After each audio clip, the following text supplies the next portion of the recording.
तिष्ठति स्वर्यस्य च केवलं तस्मै ज्येष्ठाय ब्रह्मणे नमः। यस्य भूमि प्रमा अंतरिक्षमुतोदरं दिवं यश्चक्रे मूर्धनं तस्मै ज्येष्ठाय ब्रह्मणे नमः। यस्य कारुण्यलेशेन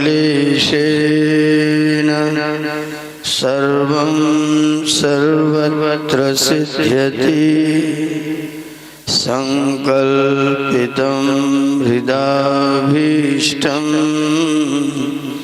तं वन्दे जगदीश्वरं तं वन्दे परमेश्वरं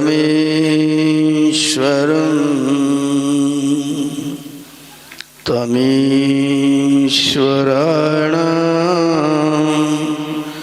परमं महेश्वरं तं देवतानां परमं च दैवतं पतिं पतीनां परमं परस्तात् विदामदेवं भुवनेशमीड्यं नमस्ते सतेते जगत्कारणाय नमस्ते चिते सर्वलोकाश्रयाय नमो द्वैततत्त्वाय मुक्तिप्रदाय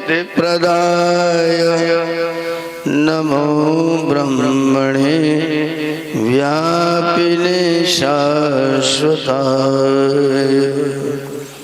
वयं त्वां स्मरामो वयं त्वां भजामो वयं त्वां जगत्साक्षिरूपं नमामः। सदेकं निधानं निरालम्बमीशं भवां बोधिपूतं शरण्यं व्रजामः। भवां बोधिपूतं शरण्यं व्रजामः। क्षणभंगुर जीवन की कलिका कल प्रात को जाने खिली न खिली मलयाचल की शुचि सौरभमंद सुगंध समीर चली न चली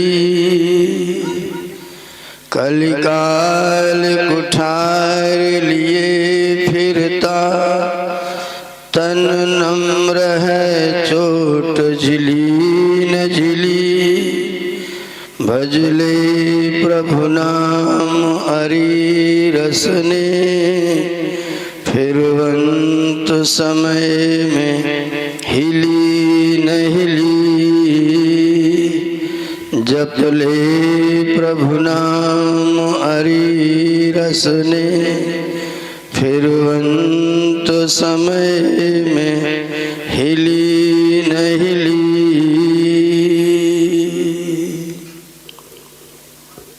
वेद कथा के अमृत वर्षा के इस पवित्र कार्यक्रम में पधारे हुए आप सभी जनता जनार्दन सज्जन वृंद, जिनके द्वार पर इस कथा का आप श्रवण कर रहे हैं, श्रीमान सीताराम पाठक जी, इस कथा के आयोजक प्रिय कमलेश पाठक जी, उपस्थित सभी वंदनीय मातृशक्ति, अभी आप जिनके सुंदर गीत श्रवण कर रहे थे प्रिय पंडित राम मगन जी, और मेरे साथ मंच पर उपस्थित डॉक्टर मधुता शास्त्री जी, वंदनीय मातृशक्ति। जीवन जितने दिन गुजरे हैं, जितने दिन जीवन व्यतीत हुआ है, हम सब साधारण बुद्धि के लोग ये समझते हैं कि संसार में आए हैं तो भूख लगे तो भोजन कर लो, नींद आए तो सो जाओ, संतानें हो जाए, घर द्वार मकान दुकान हो जाए, खेती बाड़ी हो जाए, और एक दिन लेट जाए और लेट हो जाए। लोग नाम के आगे लिख दें लेट श्रीमान श्री श्री श्री हो जाए। अगर इतना ही जीवन है तो मैं समझता हूँ कि जीवन होने की कोई आवश्यकता नहीं, इतना काम तो व्यर्थ का है। इसलिए व्यर्थ का है कि इतने जीवन का प्रयोग तो छोटे से छोटा प्राणी भी कर लेता है, और कोई प्राणी टेंशन में नहीं रहता है। भारतवर्ष में प्रत्येक जिले में अदालतें हैं, प्रत्येक तहसील में अदालतें हैं, प्रत्येक गांव में ग्राम पंचायत है। पूरे संसार की अदालत में गाय ने किसी गाय पर कोई मुकदमा नहीं किया है। कुत्ते लड़ लेते लेकिन मुकदमा दायर नहीं करते। सुबह लड़ लेते हैं, थोड़ी देर बाद उसी थाली में फिर से भोजन कर लेते हैं, और दूसरा गांव का कुत्ता आ जाए तो साथ मिलके दोनों भौंक लेते हैं, और अगर वो अपना झंडा झुका दे तो उस गांव वाले से फिर से दोस्ती कर लेते हैं। मुकदमा लड़ने नहीं जाते, और मनुष्यों के मुकदमे पूरे संसार की अदालतों में भरे पड़े। 80 लाख मुकदमे तो पति पत्नी साथ नहीं रहेंगे इस बात के हैं। साथ न रहने के लिए हम इस चुड़ैल के साथ नहीं रह सकते, हम इस दुष्ट के साथ नहीं रह सकते। इसके चक्कर में 80 लाख मुकदमे सुप्रीम कोर्ट और हाई कोर्टों में चल रहे हैं। सारे झगड़े झंझट कपट कलह क्लेश जितने भी हैं सब मनुष्यों के पास में स्थिर है। दूसरे प्राणी ऐसा कुछ नहीं करते, और सबसे ज्यादा संकट भी मनुष्यों के ऊपर रहता है, बाकी लोगों को इतना संकट भी नहीं रहता है। अस्पताल ज्यादा पशुओं के नहीं है, ज्यादा मनुष्यों के। स्कूल भी ज्यादा पशुओं के नहीं है, ज्यादा मनुष्यों के। स्कूल हमारे पास हैं और अज्ञानी भी हम सबसे ज्यादा हैं। चिकित्सालय हमारे पास हैं और बीमार भी हैं। करोड़ों अरबों की दवाइयों का व्यापार मनुष्यों के आधार पर है, गाय के आधार पर नहीं है, जानवरों के आधार पर 1/5 भी नहीं है। तो ये सब देख करके लगता है कि जो हमारे जीवन की धारा चल रही है वो शायद ठीक नहीं चल रही है। आना जाना, रोना जाना, सोना जाना, कुटुंब कबीला जाना, झगड़ा और झंझट जाना, दुख और सुख जाना, सब कुछ जाना, पर उसको नहीं जाना जिसके पास तुझे जाना है। सब कुछ जाना, पर ये नहीं जाना कि किसके पास तुझे जाना है। जहाँ जाना है वो नहीं जाना, और बाकी सब कुछ जाना। इस जीवन के चौराहे पर लाखों से मेल मिलाप हुआ, कुछ से तो हुआ मजबूरी में, और कुछ से अपने आप हुआ, कुछ से मिलकर के खुशी हुई, कुछ से मिलकर संताप हुआ। जिससे मिलना था मिल न सके, इस कारण पश्चाताप हुआ। जिससे मिलना था मिल न सके, इस कारण पश्चाताप हुआ। जहाँ जाना था उसका पता नहीं। जो करने आए थे हरिभजन को, ओटन लगे आए थे हरिभजन को ओटन लगे कपास। जो करने आए थे जब गर्भ में औंधे लटके थे, सिर नीचे को था पैर ऊपर को, तब भगवान से कह रहे थे कि एक बार इस गर्भ से मुक्ति प्रदान कर दो, संसार में आऊंगा तो आपकी भक्ति के अलावा और कुछ नहीं करूंगा। आया था, आना था तो कहता था एक बार भेज दो, एक बार भेज दो, संसार में आकर के आपके भजन के अलावा और कुछ नहीं करूंगा। और जब संसार में आया तो भजन नहीं किया और सब कुछ किया,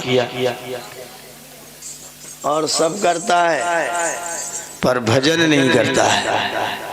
प्रिय कमलेश जी ने व्यवस्था बनाई कि वो काम भी कर लें जिसके लिए हम लोग आए हैं। आए हैं किस काम के लिए? तो मैं आइए गीत के साथ गुनगुना लेते हैं, भगवान से प्रार्थना कर लेते हैं कि हम आए हैं आपके दरबार में, हमें स्वीकार कीजिए, हमारी प्रार्थना को, विनती को स्वीकार कीजिए।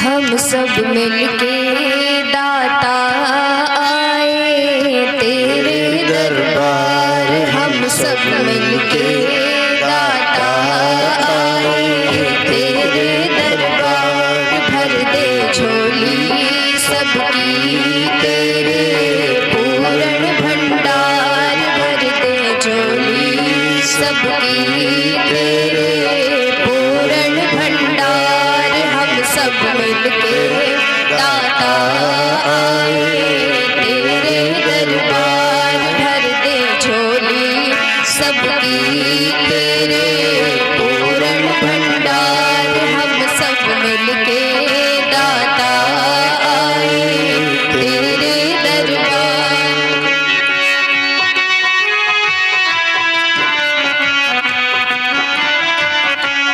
जब भी हो संध्या काल निर्मल होके तत्काल, जब भी हो संध्या काल निर्मल होके तत्काल, जब भी हो संध्या काल निर्मल होके तत्काल। अपना मस्तक झुका के पाते तेरा, अपना मस्तक झुका के करते तेरा ख्याल।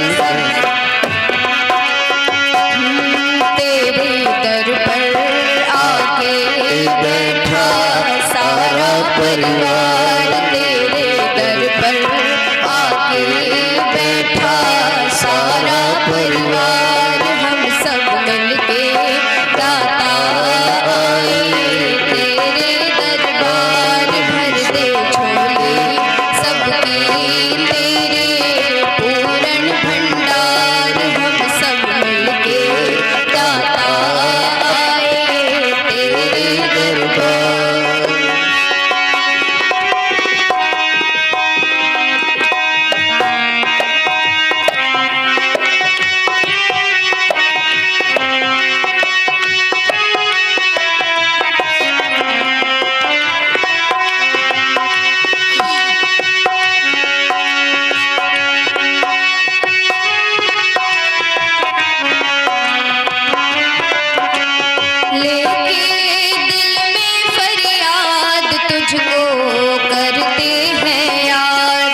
कभी ऐसा क्षण आए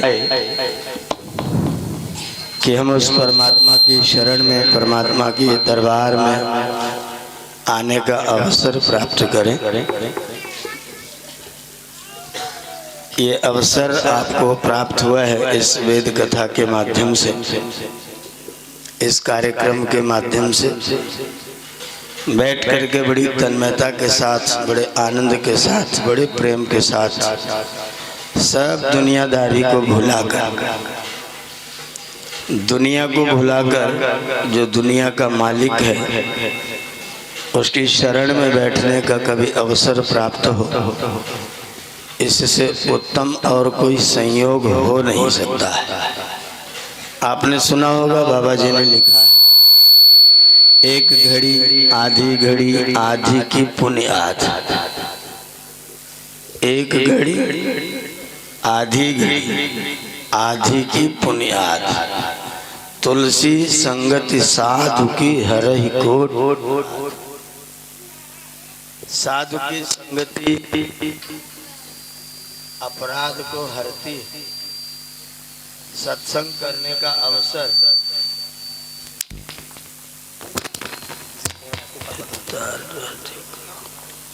सत्संग सुनने का अवसर, प्रभु का भजन सुनने का अवसर जीवन में आए तो मैं समझता हूँ कि संसार का बहुत बड़ा सौभाग्य है। हम सब विचारशील लोग यहाँ पर बैठे हुए हैं। परमात्मा ने ये सुंदर शरीर आपको बना करके प्रदान किया है। इस शरीर में जो बाहर वाला तंत्र है, जिसको दर्शन की भाषा में स्थूल शरीर कहा जाता है, कहने को हाड़ मांस का पुतला है, हड्डी है, मांस है, मज्जा है, अस्थि है, शुक्र है, कोई बहुत अच्छा पदार्थ इसके अंदर नहीं है।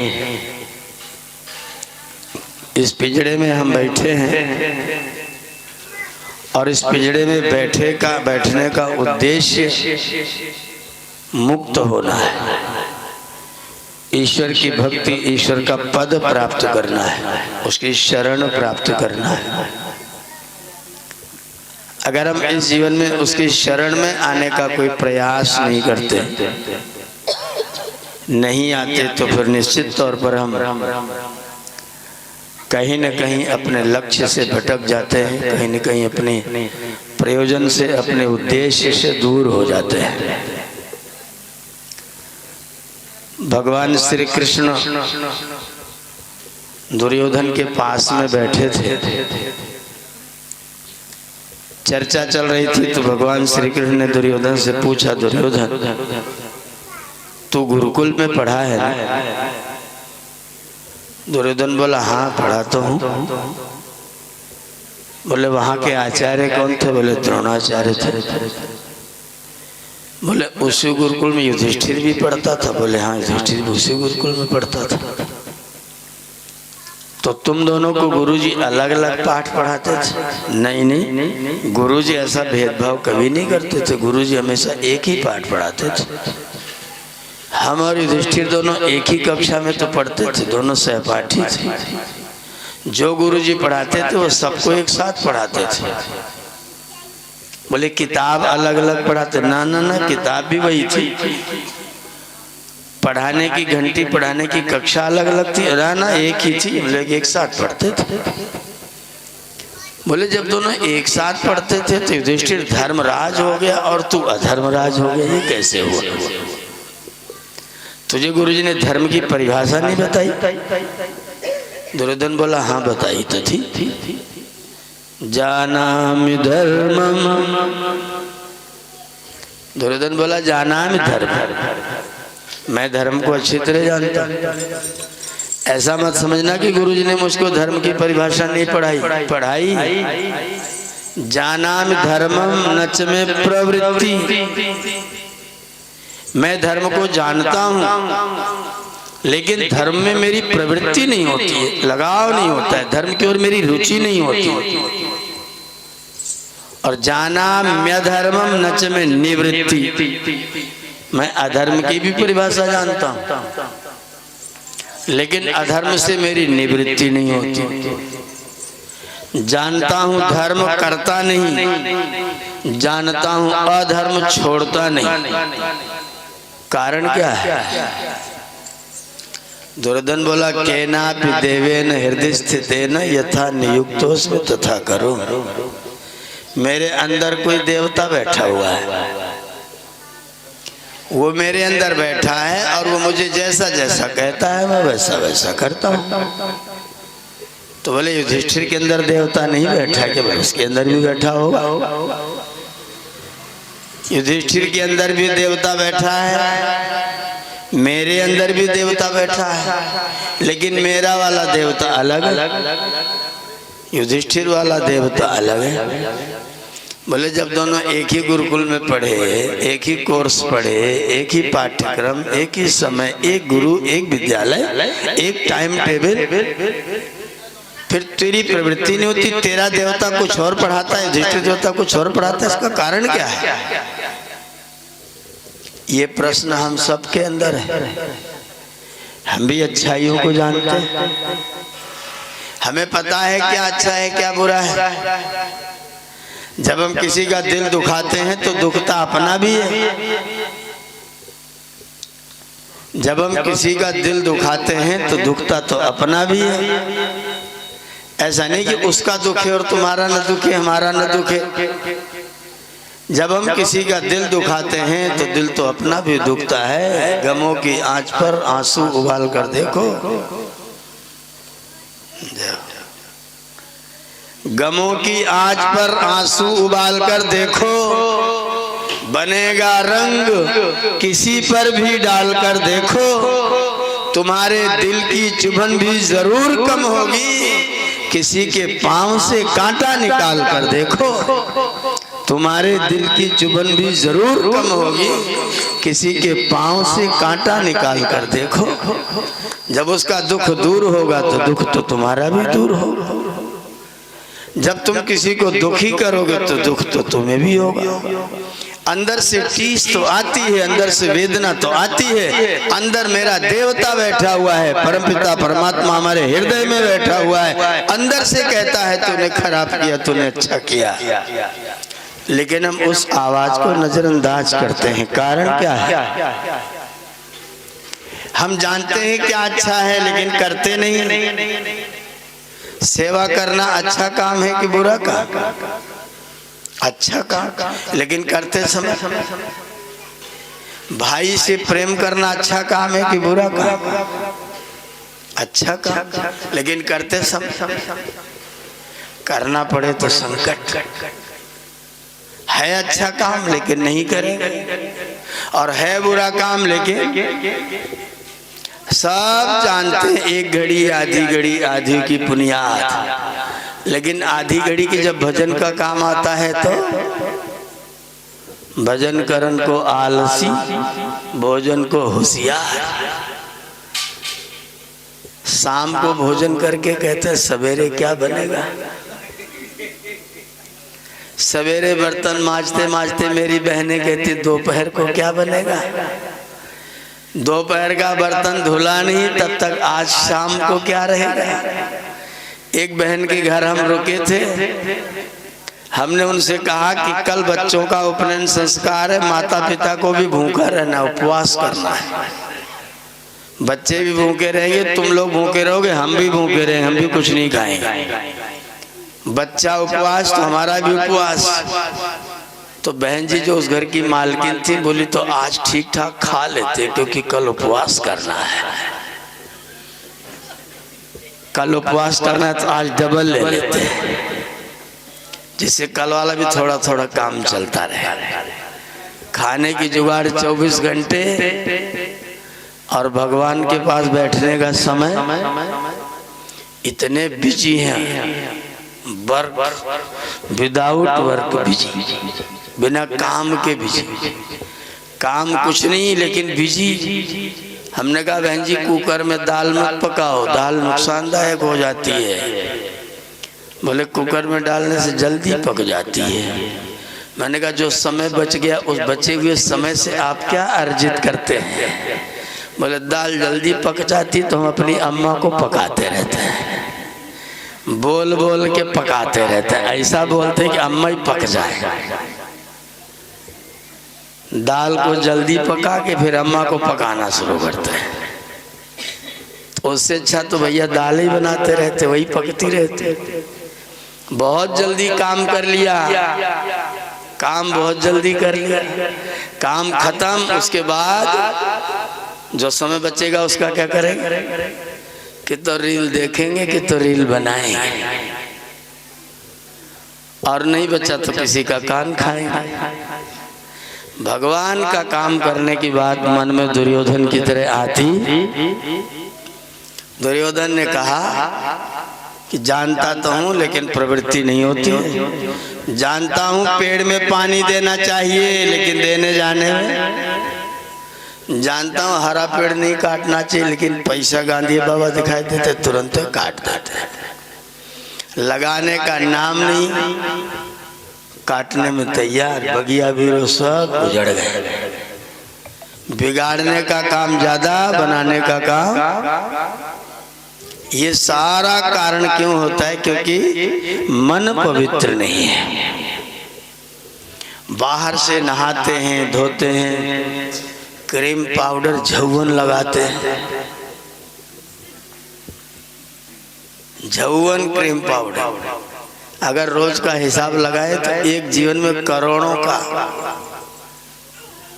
शरीर को साफ सुथरा, कपड़े नए नए, डिजाइन नई नई, साड़ियाँ पुरानी रखी हैं, फैशन में नहीं है, टेंशन है नई कैसे मिलेगी, उसकी सबको चिंता। लेकिन मन की साड़ी गंदी है, इसकी चिंता।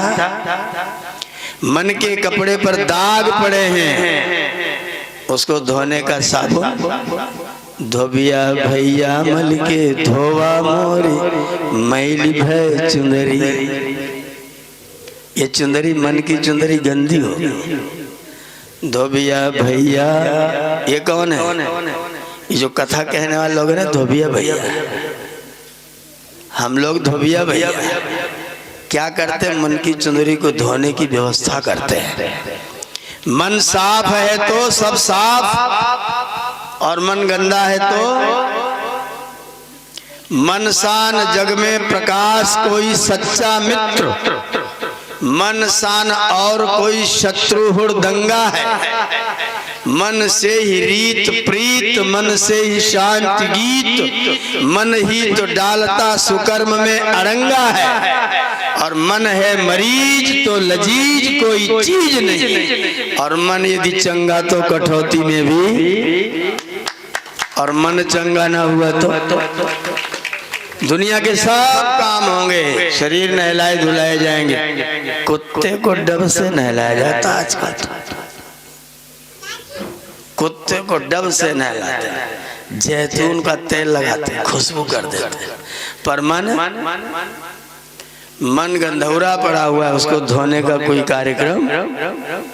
और याद रखना, अगर मन गंदा है तो फिर संसार के सब काम। मन साफ है तो संसार सुंदर है, अच्छा है, और मन गंदा है तो फिर संसार अच्छा। तरीका क्या है मन को साफ करने का? सत्संगति कथय किन्न करोति पुंसाम, जाड्यम धियो हरति सिंचति वाचि सत्यम। जाड्यम धियो हरति, बुद्धि की जड़ता को दूर करता है सत्संग। सिंचति वाचि सत्यम, वाणी में सत्य का सिंचन करता है। मानोन्नतिम दिशति, सम्मान और उन्नति का द्वार खोलता है। पापम अपाकरोति, और पापों को दूर करता है। चेता प्रसादयति, चित्त को प्रसन्न कर देता है। दीक्षितनोति कीर्तिम, सारी दिशाओं में यश फैला देता है। किंकिन्न साधयति कल्पलते विद्या, सत्संगति कथय किन्न करोति पुंसाम। ये सत्संगति मनुष्यों का क्या क्या नहीं करती, सब कुछ करती है। सत्संग की गंगा में जो नित्य नहाते हैं, पापी से पापी भी पावन बन जाते हैं। गाते हैं रामानुज। सत्संग की गंगा में जो नित्य नहाते हैं, सत्संग की गंगा में जो नित्य नहाते हैं, पापी से पापी भी पावन बन जाते हैं। सत्संग की गंगा में भक्त अमीचंद था तहसीलदार। अमीचंद था तहसीलदार,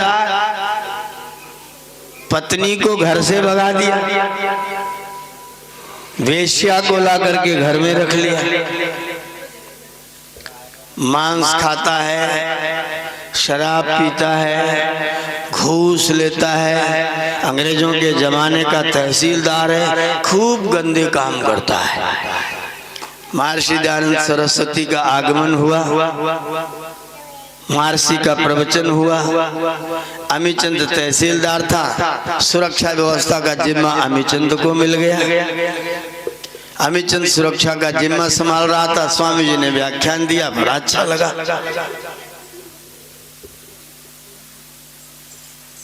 उसने स्वामी जी से कहा, स्वामी जी एक आध भजन मैं भी गाऊं? सारे कितनी अच्छी बात है, बिल्कुल गाओ। स्वामी जी ने मंच पर बिठाल करके अमीचंद का भजन गवा दिया। अमीचंद तहसीलदार था, कोई क्या बोलता। समर्थ को नहीं दोष गुसाई, सब चुपचाप। अमीचंद ने गा लिया, चला गया। कथा समाप्त हो गई। बाद में लोग आए, स्वामी जी से बोले, स्वामी जी इस पापी को अपने मंच पर जगह प्रदान कर दी, ये तो बहुत ही दुष्ट है। स्वामी जी ने कहा कोई बात नहीं, भजन तो अच्छा गाता है ना। हाँ गाता तो बहुत अच्छा है, तो कोई बात नहीं। अगले दिन फिर अमीचंद आ गया, चस्का लग गया तक स्वामी जी गाने देंगे। स्वामी जी ने पूछा, स्वामी जी एक भजन आपके प्रवचन से पहले गा? बिल्कुल गा लो भाई। अमीचंद ने भजन गाया। लोग एकदम स्वामी जी पर बिगड़ गए, कमाल हो गया, हमने आपको रोका था फिर भी आपने उसको मंच पर बिठा दिया। स्वामी जी फिर मुस्कुरा के चुप हो गए। तीसरे दिन फिर आ गया अमीचंद, बोले स्वामी जी भजन गाऊं? अरे बिल्कुल गाओ बेटा, आ जाओ। अमीचंद ने भजन गाया और भजन गा करके जब मंच पर नीचे बैठा था तो स्वामी जी ने उसके पीठ पर हाथ फेरा, बोले अमीचंद हो तो तुम हीरा, हो तो तुम हीरा, कीचड़ में पड़ गए हो। एक ही वाक्य बोला बस, हो तो तुम हीरा, कीचड़ में पड़ गए हो। अमीचंद की आंखों में प्रकाश उठ गया। घर पहुंचा, अमीचंद हीरा है, कीचड़ में पड़ गया है। वेश्या को पैसे दिए, बोले अभी अभी मेरा घर खाली कर, जा अपने स्थान पर। जितनी बोतलें पड़ी थी सब उठा के फेंक दी। दोस्तों को कह दिया खबरदार मेरे साथ कोई दोस्ती रखी। देवी जी के पास गया, देवी जी मैं आपको लेने आया हूँ। देवी जी ने कहा कदापि नहीं जा सकती। इसने अपने ससुर जी के पैरों पर माथा रख दिया, बोले एक बार मुझे क्षमा कर दीजिए, मेरी पत्नी को मेरे साथ विदा कर दीजिए। अमीचंद बदल गया है, अमीचंद हीरा हो गया है। पिता थे, पुत्री के पिता थे, आप समझ सकते हैं क्या भाव होंगे। आंखों में आंसू थे। हाथ फेरा अमीचंद के सिर पर, बोले ले जाओ, लेकिन देखो भाई मैं तुम्हारे पर भरोसा कर रहा हूँ। अमीचंद का दोबारा आपको कभी दुख नहीं होगा। पत्नी को लेकर के घर में आ गया। पत्नी घर में, अमीचंद हीरा था, अमीचंद हीरा हो, वो भक्त अमीचंद हो गया। नाम के साथ भक्त जुड़ गया और आर्य जगत का पहला भजनोपदेशक अमीचंद बन गया। अपनी पत्नी के ओर से उसने गीत लिखा अवधी भाषा में, बन गए आर्य समाजी मोरी ननदी के भाई। जब मैं थी घर में आई, जब मैं थी घर में आई, करते थे रोज लड़ाई। मैं थी घर में आई, करते थे रोज लड़ाई। अब वे बोले राजी राजी मेरी ननदी के भाई। अब हो गए आर्य समाजी मेरी ननदी के भाई। बोतल शराब की तोड़ी, तस्करी मांस की फोड़ी, बोतल शराब की तोड़ी, तस्तरी मांस की फोड़ी, अब वे खाते शाक और भाजी। मेरी ननदी के भाई अमीचंद हीरा बना। सत्संगति ने दुर्जन अमीचंद को भक्त अमीचंद बना दिया। सत्संगति व्यक्ति के चित्त को निर्मल कर देती है, पवित्र कर देती है। सत्संगति से मन पवित्र हो जाता है। नहाने से शरीर पवित्र होता है। अद्भिर्गात्राणि शुद्ध्यन्ति, नहाने से शरीर शुद्ध होता है, लेकिन सत्संगति से मन शुद्ध हो जाता है। आइए भगवान से प्रार्थना करते हैं। आप भी करिए, सब जने मिल करके गा करके भगवान से प्रार्थना करिए। हे परमेश्वर, मेरे मन को शुद्धता से भर दीजिए। आइए गीत गुनगुनाते हुए भगवान से प्रार्थना करें मन की पवित्रता के लिए।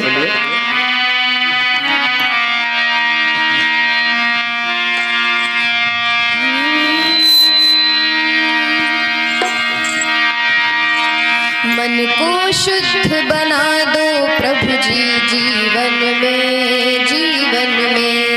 मन को शुद्ध बना दो प्रभु जी जीवन में, जीवन में। मन को शुद्ध बना दो प्रभु जी जीवन में, जीवन में।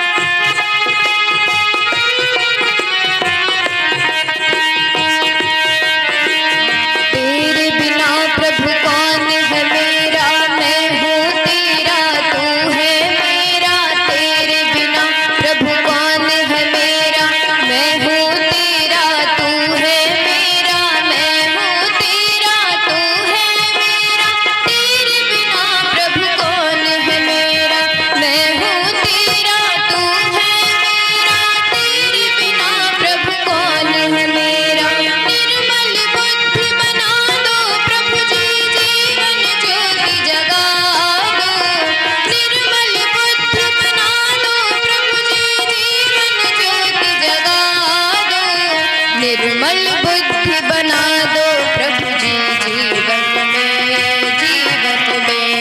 निर्मल बुद्धि बना दो प्रभु जी जीवन में, जीवन में। मन को शुद्ध बना दो प्रभु जी जीवन में, जीवन में।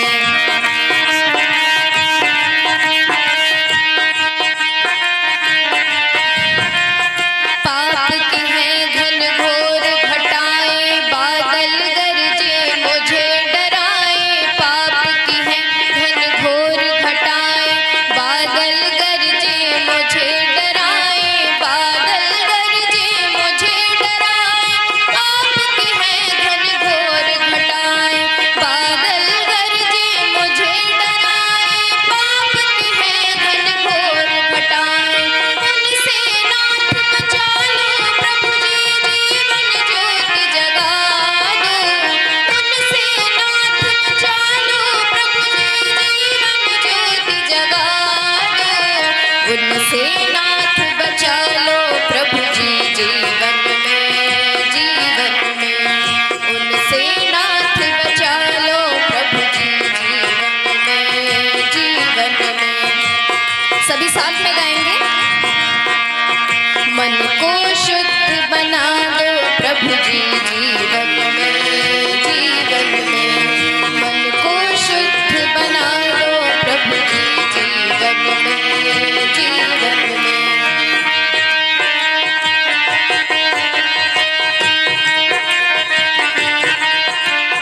मन मेरा ना काबू आए, पल पल पगला ठोकर खाए। मन मेरा ना काबू आए, पल पल पगला ठोकर खाए।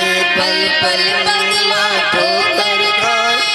मन मेरा ना काबू आए, पल पल पगला ठोकर खाए। मन मेरा ना काबू आए।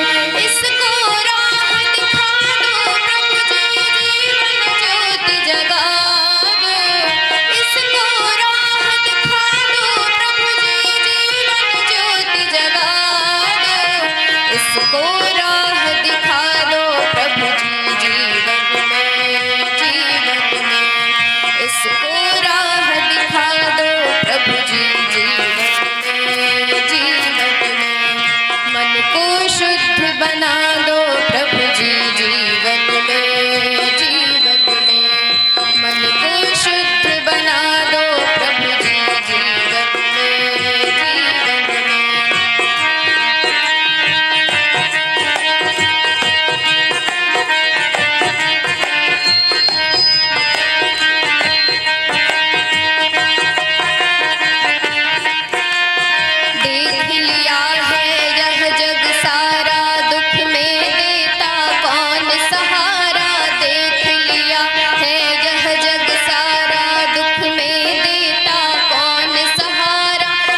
में देता कौन सहारा, देख लिया है यह जग सारा।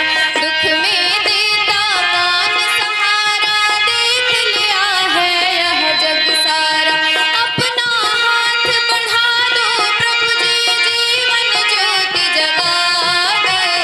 अपना हाथ बढ़ा दो प्रभु जी, जीवन ज्योति जगा दो। अपना हाथ बढ़ा दो प्रभु जी, जीवन में, जीवन में। अपना हाथ बढ़ा दो प्रभु जी, जीवन में, जीवन में। मन को शुद्ध बना दो प्रभु जी, जीवन में, जीवन में।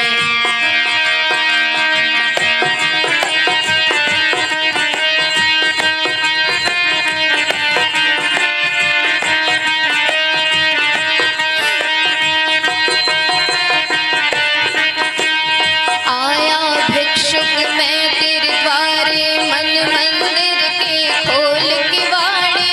आया भिक्षुक मैं तेरे द्वारे, मन मंदिर के खोल किवाड़े। मन मंदिर के खोल किवाड़े।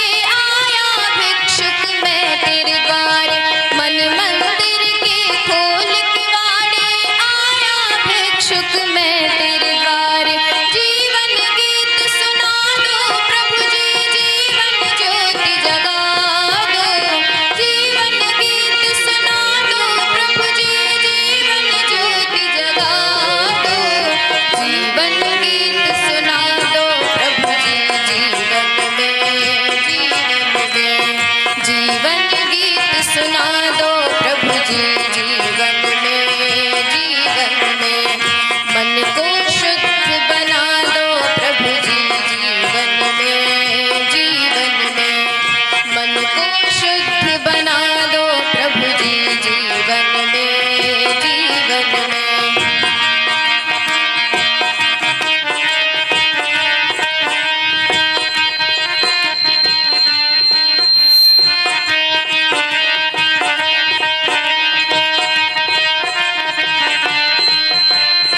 इस कुटिया में आनंद भर दो, रोम रोम प्रकाशित कर दो। इस कुटिया में आनंद भर दो, रोम रोम प्रकाशित कर दो। रोम रोम प्रकाशित कर दो। इस कुटिया में आनंद भर दो, रोम रोम प्रकाशित कर दो।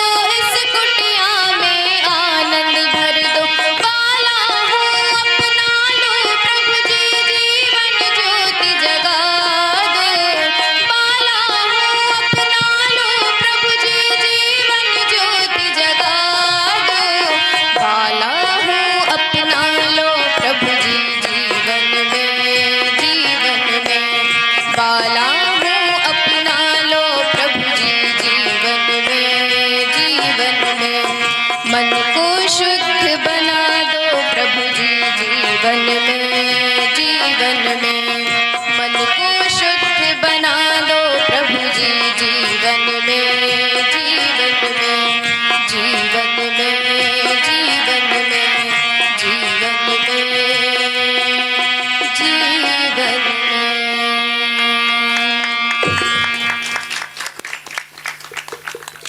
मन को शुद्ध बना दो भगजू जीवन में, जीवन में। युद्ध भूमि सजी हुई है। कौरव और पांडवों की 11 और 7 अक्षौहिणी सेनाएं, 47 लाख व्यक्ति युद्ध के मैदान में खड़े हुए हैं। युद्ध के बीचों बीच में सफेद रंग के घोड़ों से युक्त रथ पर भगवान श्री कृष्ण और अर्जुन बैठे हुए हैं। अर्जुन ने कहा कि जो बात आप देख पाते हैं वो मैं क्यों नहीं देख पाता। जैसे आप निष्पक्ष रह पाते वैसा निष्पक्ष मैं क्यों नहीं हो पाता। जैसे आपको संकट नहीं आते वैसे मुझे संकट क्यों आ जाते हैं। तो कृष्ण भगवान ने कहा एक ही मामला है, तेरे मन पर तेरा अधिकार नहीं है और मेरे मन पर मेरा अधिकार है। मन एव मनुष्याणां कारणं बंध मोक्ष। बंध और मोक्ष, बंधन या मोक्ष, सुख या दुख, इन दोनों का कारण आपके पास में मन ही है। और मन की उपमा कैसी दे रखी है? इंद्रियाणि हयानाहु, इंद्रियों को कहा घोड़ा। विषयांस्तेषु गोचरा, और जो इंद्रियों के विषय हैं उनको बताया घोड़ों की घास। आत्मानं रथिनं बुद्धि, आत्मानं रथिनं विद्धि, अपने आप को रथी जानो। बुद्धिम तु सारथिम विद्धि, अपनी बुद्धि को सारथी जानो। मैं हूं रथी, बुद्धि है सारथी। घोड़े हैं इंद्रियां, घास हैं रूप रस गंध स्पर्श विषय, और इन घोड़ों की लगाम है मन। मनः प्रग्रह एव च, मन प्रग्रह है, मन लगाम है। अगर लगाम खींची रहे तो घोड़े क्या करेंगे? आपको सही रास्ते पर लेके जाएंगे। और लगाम ढीली हो गई तो एक आदमी ऊंट पे बैठ के जा रहा था, रास्ते में बबूल का पेड़ थोड़ा सा नीचे आया। ऊंट ने थोड़ा मुंह ऊपर को लपकाया बबूल की पत्तियां खाने के लिए। ऊंट ने बबूल की पत्ती खाने के लिए मुंह ऊपर को किया और सवार के हाथ से रस्सी छूट गई। अब ऊंट चल पड़ा खेत में। किसानों ने कहा भैया तुम कहाँ जा रहे? बोले हम नहीं जा रहे हैं। बोले तो? बोले ऊंट ले जा रहा है। अगर लगाम मेरे हाथ में होती तो मैं बताता कहाँ जा रहा हूँ। अब तो नकेली छूट गई, अब तो ऊंट जहाँ ले जाएगा वहां जाएंगे। तो अगर मन की लगाम लगी है तो हमें पता है हम कहाँ जा रहे हैं, और लगाम नहीं है तो फिर तो इंद्रियां कहीं भी जाएंगी। घोड़े लेकर के आपको जाएंगे और कौन से गड्ढे में गिराएंगे इसका कुछ भी पता। इसलिए अपनी लगाम को कसो। जिनकी लगामें कसी हुई हैं वो दुनिया में पूज्य हैं, महापुरुष हैं, और जिनकी लगाम ढीली है वो जेलों में बैठे हुए हैं। लगाम जब ढीली हो जाती है तो आदमी का स्थान जेल में हो जाता है। लगाम जब कस जाती है तो आदमी का स्थान सत्संग में हो जाता है। बहुत जगह निमंत्रण गया होगा, पर जिनकी जिनकी लगाम ठीक होगी वो लोग कथा में आ जाएंगे, और जो ना आ पाए उन पर नाराज मत हो। ये जान लेना कि उनकी लगाम ढीली है। लगाम ढीली की तो घोड़े अपना काम करेंगे, फिर वो सत्संग में नहीं जाएंगे, फिर वो सही रास्ते पर नहीं जाएंगे, फिर तो वो जाएंगे घास चरने के लिए। टीवी देखेंगे, लोगों से कुछ करेंगे। हमारे गांव में एक सज्जन थे, सवेरे सवेरे 2 महिलाओं को भिड़ा दिया। मैंने कहा भैया ऐसा क्यों करते हो? बोले जब को दुजनी लड़ा थी ना तो इतना मजा आवा था गुरुजी। मेहरुए खास तौर पर लड़ा थी तो बड़ा मजा आवा था। एक ठी सिगुफा छोड़ दी थी, फिर दे चौचो दे चौचो दे चौचो।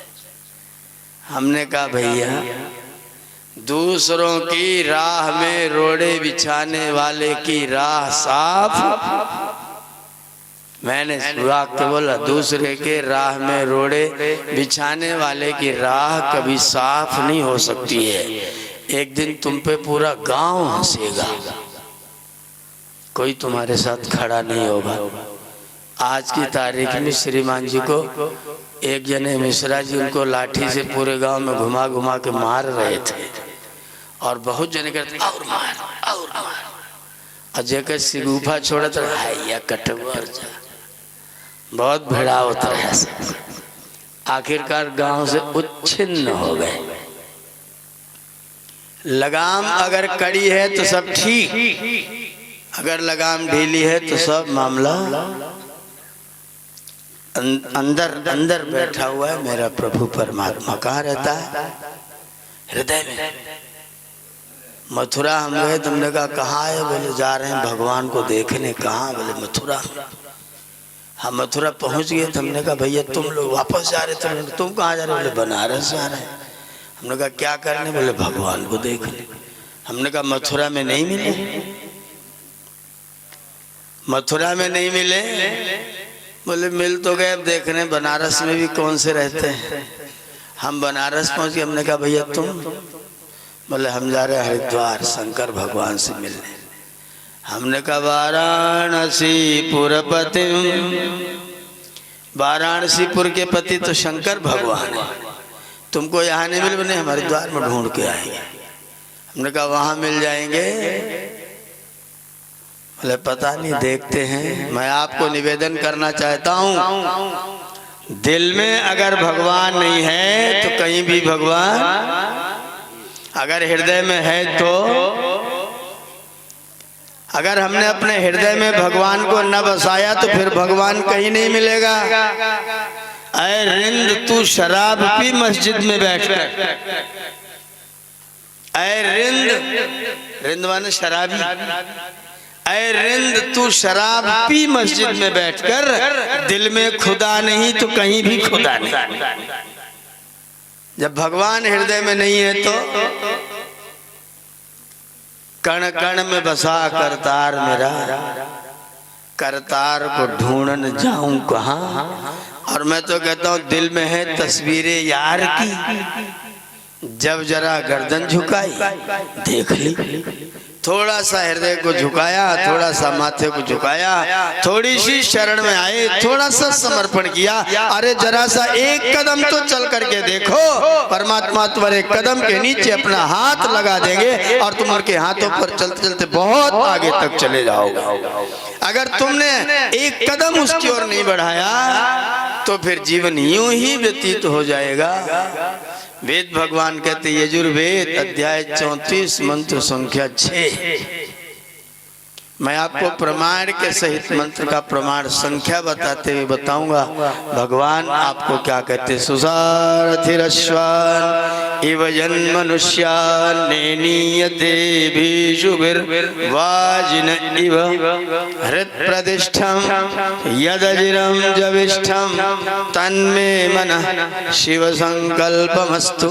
जैसे अच्छा सारथी लगाम पकड़े हुए चाबुक दिखा दिखा कर घोड़े को मंजिल तक ले जाता है, वैसे ही जीवात्मा शुद्ध प्रबुद्ध भगवान भक्ति करने वाला जीवात्मा अपने घोड़ों को अपने मन की लगाम से रोकता हुआ यथास्थान जहाँ चाहता है वहां लेकर के जाता है। तन्मे मन शिव संकल्पमस्तु, वह मेरा मन शिव संकल्प वाला होवे।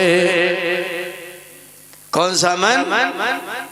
जो लगाम बन करके मेरे घोड़ों को ठीक रास्ते पर लेकर के जाता है, उस मन को सानिध्य प्रदान करो परमात्मा का। परमात्मा का सानिध्य प्रदान करो, हृदय में परमात्मा की अनुभूति करो। अपने कार्यों को करते करते अंदर से आवाज आएगी। किसी कार्य में अगर ये आवाज आए कि करूं कि न करूं, किसी ने देख लिया तो ये आवाज ईश्वर की है, किसी ने देख लिया तो मतलब करने के लायक नहीं है। और कोई देखे कोई बात नहीं है, सब देखे सब देखें, इसका मतलब वो कार्य करने के लायक है। जिस कार्य को करने में सब देखे कोई चिंता नहीं, इसका मतलब वो ईश्वर की आज्ञा है। और जहां ये पता लगे किसी ने देख लिया तो इसका मतलब वो ईश्वर की आज्ञा नहीं है। ईश्वर की आज्ञा से अपने कर्मों की परीक्षा करके अगर आप अपने कर्मों को करेंगे तो मन भी शुद्ध रहेगा, तन भी ठीक रहेगा और जीवन सफलता की बागडोर पकड़े हुए लंबी दूरी तक चलता जाएगा। मंजिल से मंजिल की प्राप्ति आपको होती जाएगी। भगवान हमारे अंदर है। सुख धाम तेरे अंदर, सुख धाम तेरे अंदर। आइए गाते हैं। सुख धाम तेरे अंदर,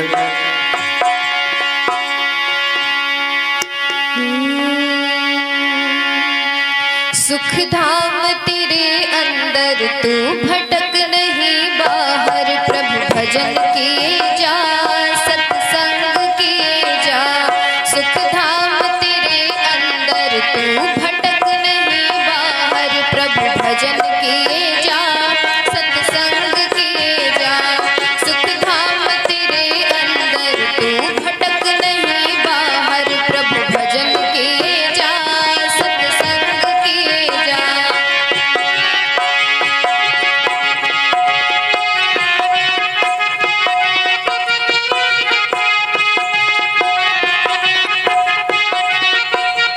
सोना सदैव अग्नि में तपके हुआ कुंदन सोना सदैव अग्नि में तपके हुआ कुंदन कर्तव्य ऋण चुका सके अहंत का दर्शन कर्तव्य ऋण चुका सके यह वेद का दर्शन तू प्रभु कृपा को पाकर तू प्रभु कृपा को पाकर आनंद लिए जा सत्संग किए जा तू प्रभु कृपा को पाकर तू प्रभु कृपा को पाकर आनंद लिए जा सत्संग किए जा सुख धाम तेरे अंदर तू भटक नहीं बाहर प्रभु भजन किए जा सत्संग किए जा सुख धाम तेरे अंदर तू भटक नहीं बाहर प्रभु भजन किए जा सत्संग किए जा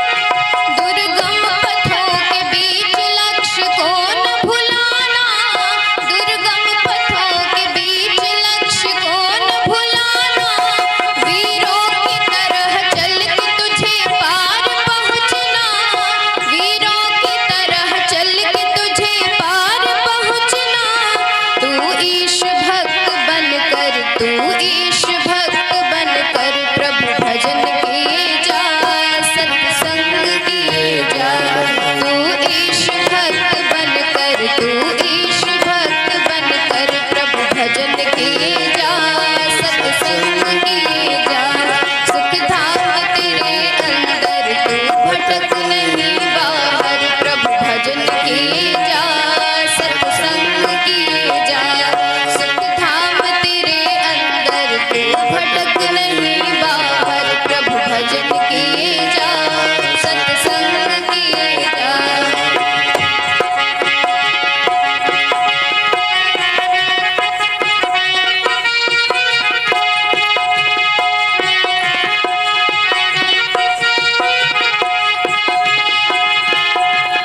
निज स्वार्थ दंभ छोड़ के पर दुख जो हरे निज स्वार्थ दंभ छोड़ के पर दुख जो हरे गौरव ललाम वे बन सुख शांति को लहे गौरव ललाम वे बन सुख शांति को लहे निज स्वार्थ दंभ छोड़ के पर दुख जो हरे निज स्वार्थ दंभ छोड़ के पर दुख जो हरे गौरव ललाम वे बन सुख शांति को लहे गौरव ललाम वे बन सुख शांति को लहे तू प्रभु कृपा को पाकर तू प्रभु कृपा को पाकर आनंद लिए जा सत्संग किए जा तू प्रभु कृपा को पाकर तू प्रभु कृपा को पाकर आनंद लिए जा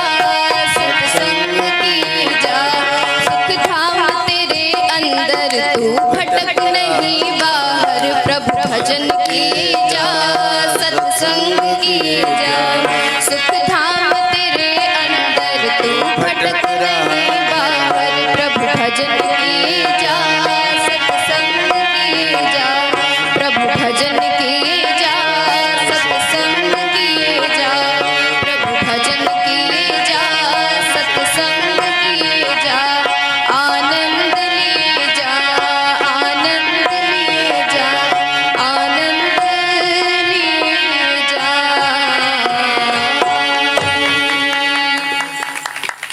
सुख धाम तेरे अंदर, तू भटक नहीं बाहर।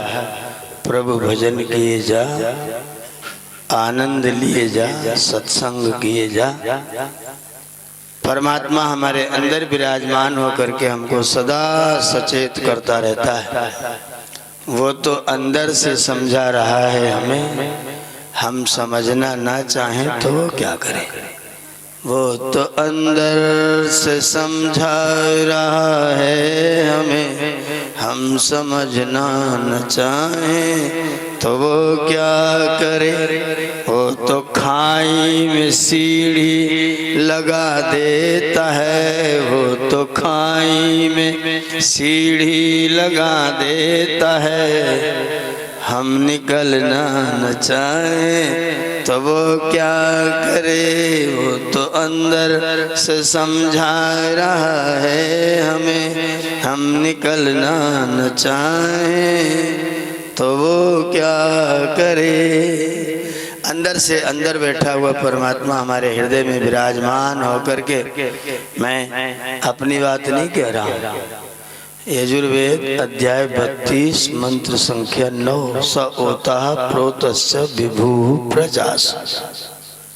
विभु प्रजासु ओतः प्रोतस्य, वो परमात्मा हम प्रजाओं के बीच में ओत और प्रोत है, हमारे हृदय में बसा हुआ है। भगवान कृष्ण ने अर्जुन को कहा, ईश्वर सर्वभूतानां हृद्देशेर्जुन तिष्ठति। हे अर्जुन, ईश्वर सर्वभूतानां हृद्देशे तिष्ठति। ईश्वर हम सब के हृदय में विराजमान है, अंदर बैठा हुआ है, हमारी हर क्रिया को देख रहा है। न्यायाधीश है, संसार के न्यायालय में न्यायाधीश दूसरा रहता है, वकील दूसरा रहता है और गवाह दूसरा रहता है। और ईश्वर की अदालत में वकील आपकी बुद्धि रहती है, गवाह ईश्वर रहता है और न्यायाधीश भी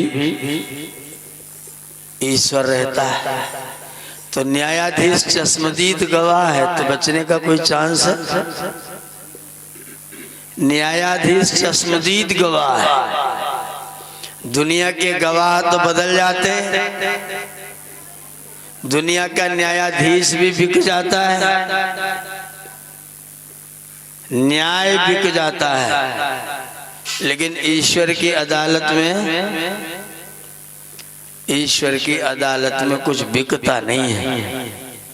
और न्यायाधीश स्वयं चश्मदीद गवाह है, आपकी हर क्रिया को देखता है। ऋग्वेद के पहले मंडल में मंत्र आया, अपियोद्यामति सर्पात परस्तात् न समुच्यते वरुणस्य राज्य।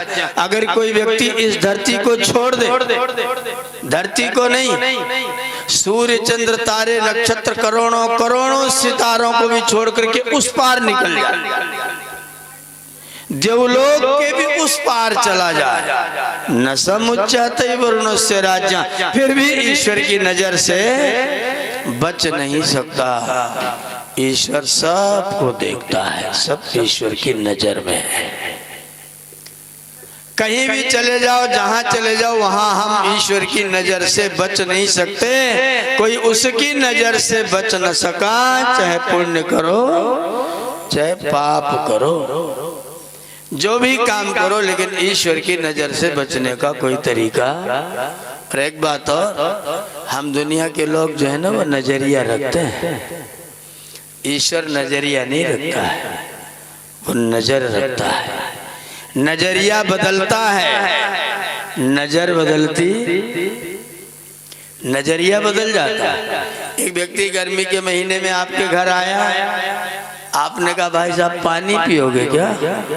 उसने कहा अरे यार नेकी और पूछ पूछ, इतनी गर्मी लग रही है, ठंडा पानी मिल जाए आनंद आ जाए। व्यक्ति बोला अच्छा आप बैठिए मैं लाता हूँ।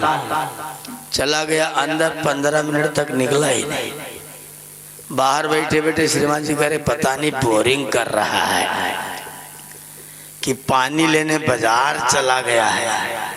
अरे हमसे बोलिए पानी ला रहा हूँ, घर बंद करके कहीं चला तो नहीं गया, हो क्या गया, इसको इतनी देर क्यों लग रही है, बड़े टेंशन में। थोड़ी देर व्यक्ति जग हाथ में लिए, पानी हाथ में लिए, गिलास हाथ में लिए आया, इनके चेहरे पर तैस था, तमतमाए हुए थे। उसने कहा भाई साहब मैंने सोचा कि गर्मी बहुत ज्यादा है, क्या पानी पिलाऊं, लाओ शिकंजी बना लेता हूं। अब आपका मन कैसा है? अरे तो बहुत अच्छा आदमी तो शिकंजी बना रहा था, हम ही उल्लू थे, हम सोच रहे थे पता नहीं बोरिंग कर रहा है, ये तो शिकंजी। 1 मिनट में आपका नजरिया चेंज हो गया। हम और कमलेश जी दोनों जने गाड़ी चलाते हुए जा रहे थे, हमारी गाड़ी तेज चल रही थी, आगे गाय आ गई, हमने अपनी गाड़ी में ब्रेक मार दिया, कमलेश जी ने पीछे से मेरी गाड़ी में ठोक दिया। हमें बहुत गुस्सा आया, हम अपनी गाड़ी से बाहर निकले, आज इसके चेहरे को भूटान का नक्शा बना दूंगा, इसने मेरी गाड़ी को ठोका कैसे। और मैं जाके पहुंचा तो ये गाड़ी में हमने शीशा खोला, हमने कमरे, अरे तो आप हैं तो कोई बात नहीं, हमारी गाड़ी को नो चोट नहीं लगी, आप हैं तो हमारी गाड़ी को मिस्त्री पैसे नहीं लेगा बनाने के लिए, आप हैं तब क्या चिंता है। अरे मित्र ने ठोका कि भाई ने ठोका कि दुश्मन ने ठोका, गाड़ी तो ठोकी, गाड़ी का मिस्त्री उतना ही पैसा लेगा, लेकिन दूसरा कोई होता था मुझसे झगड़ पड़ते, और अपना कोई है तो, अपना कोई है तो। हमारे गांव में एक सज्जन वृद्धावस्था में उनके पुत्र का देहांत हो गया, एक चौधरी साहब गए, बोले जो जस करे सो तस फल चाखा। हमने कहा, हमने कान में उनके धीरे से कहा, हमने कहा आपने बात तो एकदम सत्य कही है, लेकिन यद्यपि शुद्धम लोक विरुद्धम नाचरणीयम नाचरणीयम, भले ही आपने ठीक कहा है लेकिन लोक के अनुकूल नहीं कहा है। बोले अरे अब हुआ नहीं, आप तो वैसे धर्म का उपदेश करते हो, आप नहीं मानते हो कर्म का फल व्यक्ति को? मैं बिल्कुल मानता हूँ, लेकिन इस समय इनको ऐसा कहना, किसी को घाव लगे तो नमक छिड़कोगे कि मरहम लगाओगे। एक व्यक्ति को घाव लगा है, 3-4 महीना व्यतीत हुआ, उनकी जवान भाभी खत्म हो गई। हम उनके पास गए, हमने कहा भैया वह चौपैया फिर सुनाए देते जो कह रहे थे उस समय, चुप रहो, तुम भी आए हो नमक छिड़कने के लिए। हमने कहा इसीलिए मैं कह रहा था यद्यपि शुद्धम लोक विरुद्धम नाचरणीयम, ना नहीं कहना चाहिए, कर्म का फल मिलता है ठीक है, लेकिन जवान बेटा गया है तो मरहम लगाओगे, सांत्वना करोगे कि वहां तो अपना व्याकरण और वेद का ज्ञान प्रस्तुत करोगे, नहीं नहीं कहेंगे। ये शब्द ऐसे प्रयोग में नहीं करने जिससे दिल दुख जाए। दिल दुखाने वाले शब्द बोलने से, लिखा है चाकू का घाव भरता है न प्ररोहंति वाक्षता, लेकिन वाणी का घाव, वाणी का घाव नहीं भरता, चाकू का घाव तो भर जाता है। इसलिए ऐसी वाणी बोलिए मन का आपा खोए, औरन को शीतल करे आप शीतल हो। ऐसी वाणी ना बोलिए किसी का दिल दुख जाए। दिल दुखाना अच्छी बात नहीं है। परमात्मा अंदर विराजमान है, परमात्मा आनंद स्वरूप है, सरल है, सहज है, आनंद सुख का राशि है। ऐसा परमात्मा अगर हृदय में प्रतिष्ठित है तो मेरे शब्द कैसे निकलने चाहिए? अगर परमात्मा हृदय में प्रतिष्ठित है तो शब्द मधुर निकलेंगे, शब्द मीठे निकलेंगे, आनंद वर्धक निकलेंगे। अगर परमात्मा अंदर नहीं है तो शब्द कैसे निकलेंगे? तो फिर आपके शब्द दूसरों को दुख देने वाले निकलेंगे।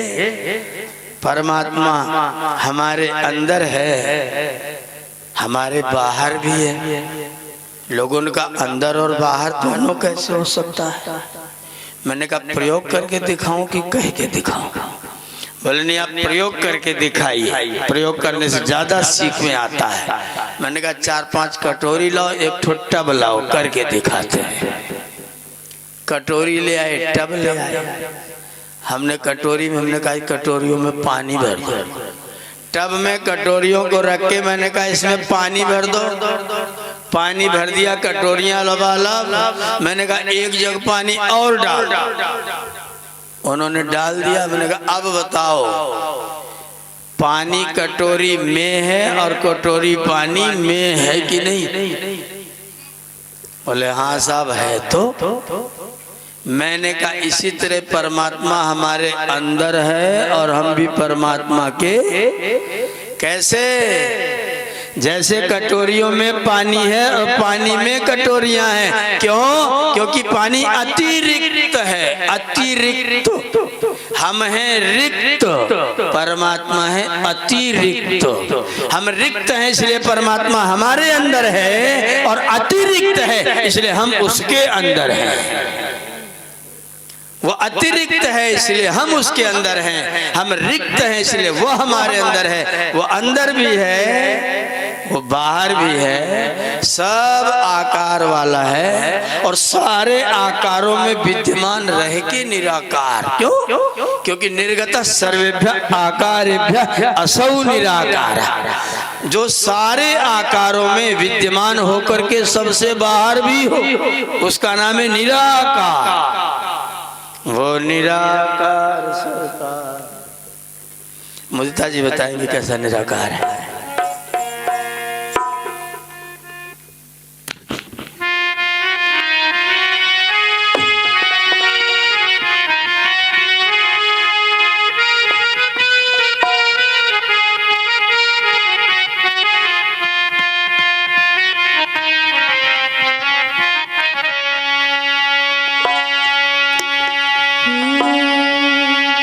वह निराकार करतार विभु कहलाए।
कण कण में, हर प्राणी के हृदय में, हर दिल में बसा हुआ परमात्मा हम सब लोगों को निरंतर समझाता रहता है, अंदर से आवाज देता रहता है। वो तो अंदर से समझा रहा है हमें, हम समझना न चाहें तो वो क्या करें। वो हमें समझाता है लेकिन हम उसकी बात नहीं मानते। एक सज्जन ने मुझसे कहा, गुरुजी परमात्मा तो सर्वशक्तिमान है। मैंने कहा हाँ, परमात्मा सर्वशक्तिमान है, तो वो दुष्टता करने वालों को तुरंत कठोर दंड क्यों नहीं देता। मैंने कहा परमात्मा मेरी बात मानता है, मैं आज उससे प्रार्थना करूंगा कि जैसे ही तुम किसी के बारे में बुरा सोचो तुम्हारा मन मर जाए, किसी के प्रति गलत दृष्टि करो तुम्हारी आंखें फूट जाएं, हाथ से जैसी कोई गलत काम हो हाथ कट के गिर जाए, और ना ना ना ऐसा मत करना। मैंने कहा आप चाहते हैं ना कि जल्दी और तुरंत दंड मिलना चाहिए, तो दंड की शुरुआत कहाँ से होनी चाहिए? आपके पड़ोसियों से। परमात्मा हमारा पिता है, दयालु है, न्यायकारी है, आपको बार बार अवसर प्रदान करता है कि कब बेटे के जीवन में सुधार हो जाए, इसलिए कठोर दंड तुरंत नहीं देता है, बचा के रखे रखता है। कर्मों के फलों को तो प्रदान करता है, अवश्यमेव भोक्तव्यम कृतम कर्म शुभाशुभम ना भुक्तम क्षीयते किंचित कल्प कोटि शतैरपि। 100 करोड़ युग व्यतीत हो जाएं लेकिन किया हुआ कर्म का फल बिना भोगे छूटने वाला। कर्म का फल तो मिलेगा लेकिन कब? ईश्वर दयालु है, वो ये देखता रहता है कि कब मेरा पुत्र अपना सुधार कर सकता है। इसलिए मैं तो निवेदन करता हूँ कि सत्संग का अवसर मिले, सुधरने का अवसर मिले तो अपना दरवाजा अपने आप बंद। हम क्या करते? हम अपना दरवाजा अपने आप बस। पाठक जी आपने तारीख तो रखी है लेकिन जानते हैं इस समय खेती में कितना काम, गन्ना कट रहा है, आलू खुद रहा है, शादी ब्याह, ऊपर से रोज न्योता, ससुर का एक फुर्सत है 2 मिनट। ऐसा गंभीर बताएंगे मालूम पड़ेगा पूरा प्रधानमंत्री कार्यभार सब इनके सिर पर है। शाम का कार्यक्रम रखा, रात में आप रात में कचौरी करने जाते हो, आप कहाँ फुर्सत पे नहीं भैया, रात में दूसरे गांव में जाना है, कार्यक्रम रात में रखा है, तभी आकर के सुन लो। क्या पता कब जीवन में कौन सी सत्संग की बात जीवन में उतरे और जीवन में कल्याण का मार्ग खुल जाए। याद रखना तुम्हारा भाग्य बैंक के लॉकर में चाबी में बंद है, उसकी एक चाबी तुम्हारे पास है, एक चाबी इस दुनिया के बैंक के मैनेजर के पास में है। मेरे दाता के दरबार में सब लोगों का खाता, जो कोई जैसी करनी करता वैसा ही फल पाता। मेरे दाता के दरबार में सब लोगों का सबका खाता है, सबके लॉकर है, भाग्य में लॉक लगा हुआ है, ताला की चाबी आपके पास है, एक चाबी भगवान के पास है। मैनेजर और ऑनर दोनों चाबी न लगाएं तो लॉकर नहीं खुलता। भगवान ने तुम्हारी चाबी लगाई, सत्संग का समय दिया, लेकिन तुमने अपनी चाबी लगा करके अपना ही भाग्य नहीं खोला तो तुम्हारे भाग्य को कौन खोलने आएगा? भाग्य बंद पड़ा रहता है, फल प्राप्त करने की व्यवस्था नहीं हो पाती है, और दुनिया में दुख द्वंद्व झेलते रहते हैं, संसार में दुखी रहते हैं। और जब अच्छा कर्म करने का अवसर आता है तो एक बड़ा भारी हॉल था, 100 दरवाजे थे उसमें, 100 दरवाजे, एक दरवाजा खुला बाकी सब बंद। अंधा व्यक्ति उसमें फंसा था, पता नहीं कहां से शॉर्ट सर्किट हुआ और आग लग गई। आग लगी तो चिल्लाया, हाय कैसे निकलूं? एक व्यक्ति ने बाहर से आवाज सुनी, दौड़ के आया, बोले भैया एक दरवाजा खुला है, उसमें से निकल आओ। बोले मुझे कैसे पता चलेगा, मुझे दिखता ही नहीं।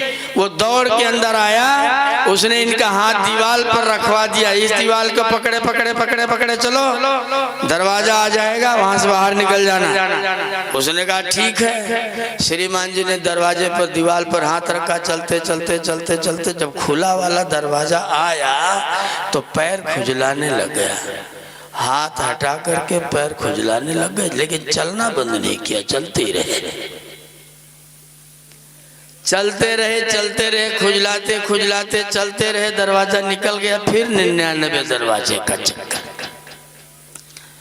रो रहे हैं, बोले बड़ा दुष्ट है, गलत बता के चला गया, गलत रास्ता बता दिया, दरवाजा कहाँ खुला है, सब तो बंद है। फिर चिल्लाए व्यक्ति, बोले तुमको नहीं मिला? बोले नहीं मिला। बोले कैसे नहीं मिला भाई? जरूर मिला होगा। नहीं मिला क्यों? क्योंकि खुजली मच गई थी। हमें भी खुजली मचती रहती है। एक ही दरवाजा खुला है, मानव का तन। नर समान नहीं कवनिउ देहि, नर समान नहीं कवनिउ देहि। ये नर्तन जो प्राप्त हुआ है ना, ये बड़े पुण्य कर्मों के बाद में प्राप्त होता है, और इसी में मुक्ति हो सकती, इसी में। यही एक खुला दरवाजा है, लेकिन जब खुला दरवाजा आया तो बारात जाने की खुजली मच गई, शादी ब्याह की खुजली मच गई, नियुक्ताकार की खुजली मच गई, टीबी हो गया। टीबी हो जाता है तो आदमी जल्दी खत्म हो जाता है। अब सबके घर में टीबी हो गया है,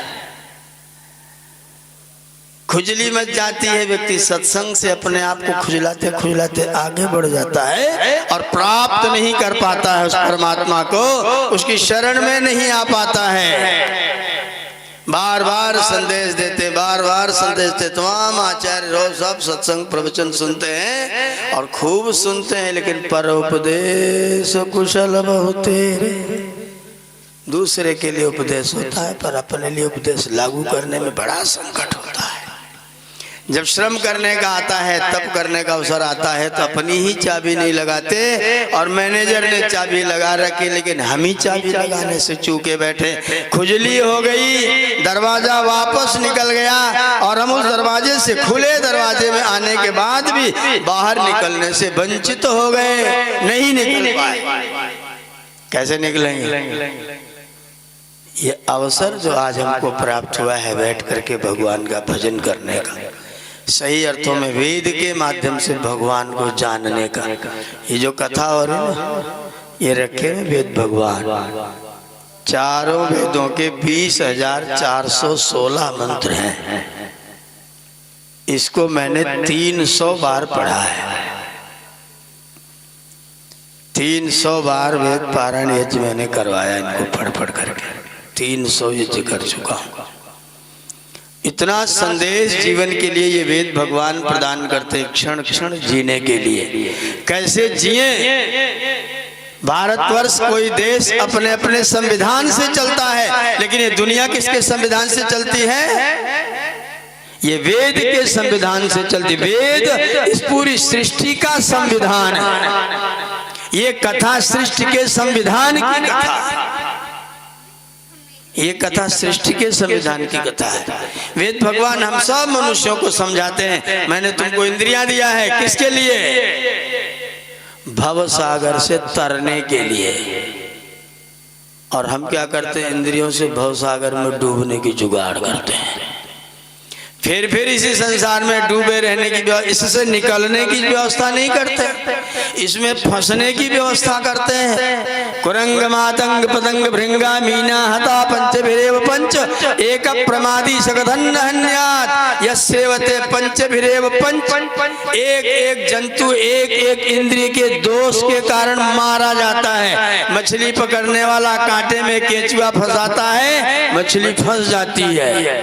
हिरण को पकड़ने वाला बांसुरी बजाता है, हिरण फंस जाता है। हाथी को पकड़ने वाला हाथी बना देता है, जंगल में गड्ढा खोद के गड्ढे के ऊपर मिट्टी पाट देता है, बांस रख करके उस पर हाथी का पुतला बना देता है। हाथी को रोग है रगड़ के चलने का, स्पर्श का सुख उसको बहुत अच्छा लगता है, जाता है रगड़ने के लिए और गड्ढे में गिर जाता है और पकड़ के पूरे जीवन गुलामी करता रहता है।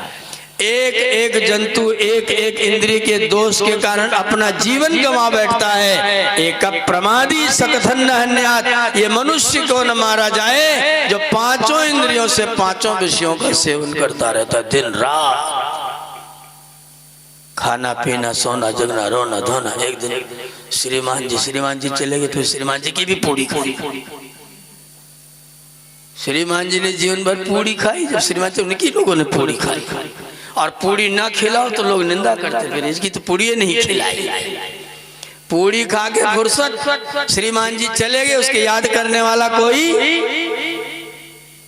जिस व्यक्ति ने संसार में आकर के संसार का कल्याण किया है उसकी कथाएं लोग कहते हैं, उसकी कथाएं लोग सुनते हैं, उसके चरित्र की चर्चा होती है। और जिन्होंने नहीं किया उनके चरित्र की कोई चर्चा करने वाला नहीं होता है।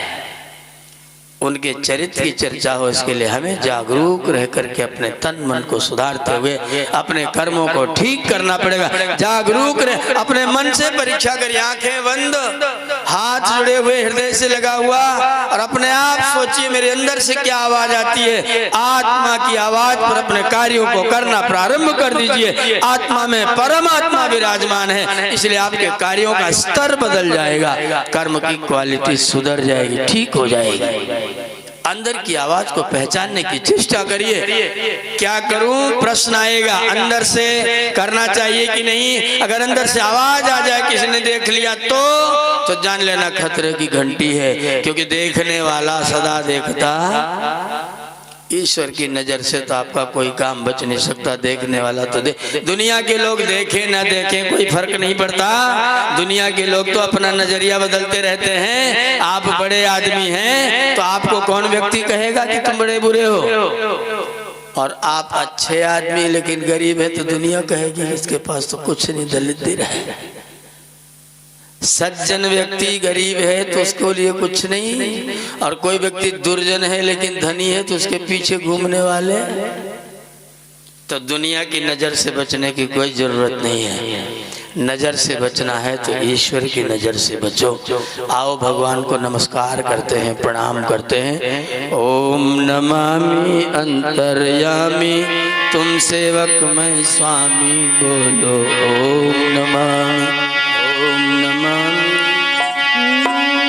ओम नमामि अंतर्यामी मैं सेवक तुम स्वामी, बोलो ओम नमामि। ओम नमामि अंतर्यामी मैं सेवक तुम स्वामी, बोलो ओम नमामि। ओम नमामि अंतर्यामी मैं सेवक तुम स्वामी,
जगत परित्राता मैं पापी खलकामी बोलो ओम नमामि अंतर्यामी मैं सेवक तुम स्वामी बोलो ओम नमामि अंतर्यामी मैं सेवक तुम स्वामी बोलो ओम नमामि।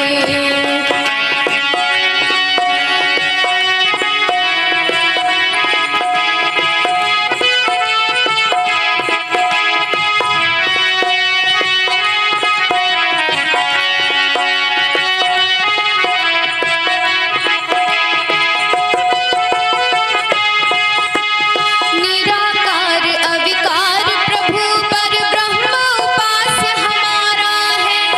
निराकार अविकार प्रभु पर ब्रह्म उपास्य हमारा है। अजर अमर उस महादेव ने रचा विश्व यह सारा है। अजर अमर उस महादेव ने रचा विश्व यह सारा है। निराकार अविकार प्रभु पर ब्रह्म उपास्य हमारा है। निराकार अविकार प्रभु पर ब्रह्म उपास्य हमारा है। अजर अमर उस महादेव ने रचा विश्व यह सारा है। अजर अमर उस महादेव ने रचा विश्व यह सारा है।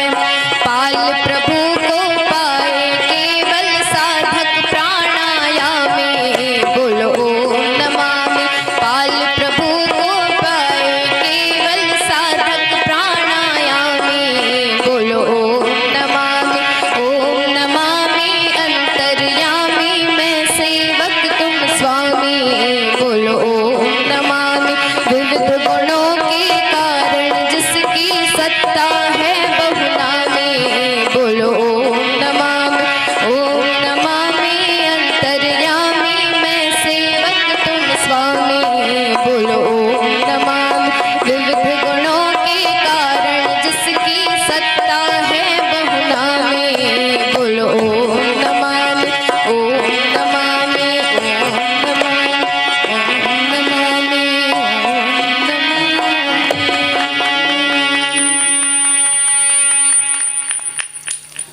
प्रातः से लेकर सायंकाल तक, बिस्तर छोड़ने से लेकर बिस्तर में प्रवेश तक हमारे जितने कर्म हो वो सब ईश्वर की दृष्टि में होते हैं। हम नहीं मानते, हम सोचते हैं कि हम सबसे छिप करके कार्य कर लेंगे, हमें कोई नहीं देख रहा है। लेकिन ईशावास्यम इदम सर्वम यत्किंच जगत्याम जगत, उसके देखे बिना कोई कार्य हम जीवात्मा लोग नहीं कर सकते। इसलिए उस परमात्मा को सर्वव्यापक निराकार हृदयस्थ मान करके जो अपने कर्मों को शुद्ध करते रहते हैं, उन्हीं के जीवन इस संसार। जो व्यक्ति, आप सोचते हैं व्यक्ति बहुत बुद्धिमान है, किसी के पास ज्यादा और कम बुद्धि नहीं होती, सबकी बुद्धि एक समान होती है। किसी की बुद्धि बड़ी और छोटी नहीं होती। एक व्यक्ति अपनी बुद्धि को परिमार्जित करके शुद्ध कर लेता है, एक व्यक्ति अपनी बुद्धि को शुद्ध नहीं करता है। जब बुद्धि शुद्ध रहती है तो ज्यादा बड़ी मालूम पड़ती है, बुद्धि अशुद्ध रहती है तो छोटी हो जाती है। बुद्धि बराबर, गाड़ी एक समान, पर फैक्ट्री से मालिक ने सबको एक जैसी गाड़ी बना करके दे दी। एक व्यक्ति ने निकाल करके ले जाके शीशम के पेड़ में ठोक दिया। एक व्यक्ति आराम से चलाता रहा 15 साल तक, उसमें कोई खरोंच ही नहीं लगने पाया। अब परमात्मा ने गाड़ी नई पुरानी दी थी क्या? परमात्मा ने सबको समान बुद्धि प्रदान किया। परमात्मा न्यायकारी, इसलिए किसी को कम ज्यादा करके सबको बराबर करके देता है। पर हमने क्या किया, किसी विद्यार्थी को किसी अध्यापक ने 2 पन्ने सादे सादे दे दिए। एक व्यक्ति ने उस पर पेंसिल से लिखा, रबड़ से मिटाया, फिर सादा पन्ना कर लिया। एक व्यक्ति ने सादे पन्ने पर पहले राम राम राम राम लिखा, फिर बाद में ओम ओम ओम ओम लिखा, फिर बाद में काका गागा एंगा बुधई करेंगा लिखा। अब मिटा या नहीं, और तीनों लेके पन्ना ले गया गुरुजी को दिखाने। गुरुजी ले देखो हमने लिख दिया। तो गुरुजी कौन सा पढ़ेंगे,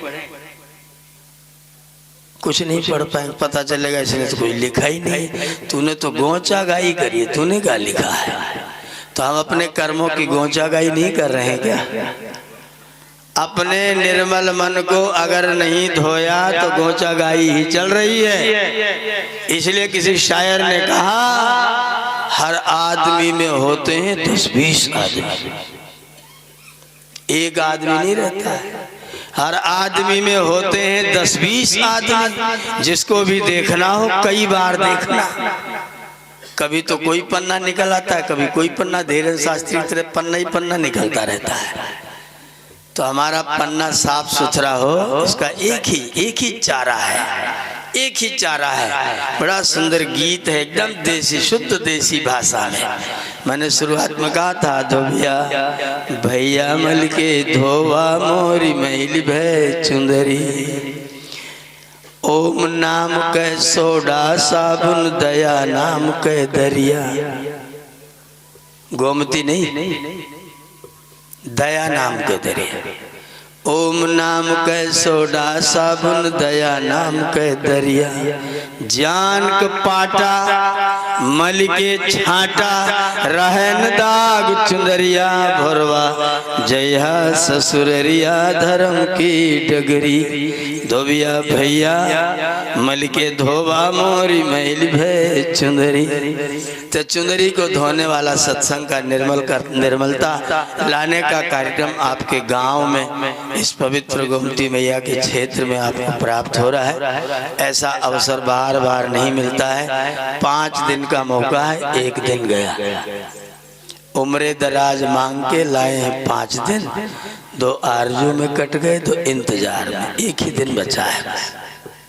तो आएंगे, सुनेंगे, आनंद आएगा। समय का अतिक्रमण करेंगे तो फिर बाकी की दिनचर्या उत्तम नहीं रहेगी। इसलिए निवेदन करेंगे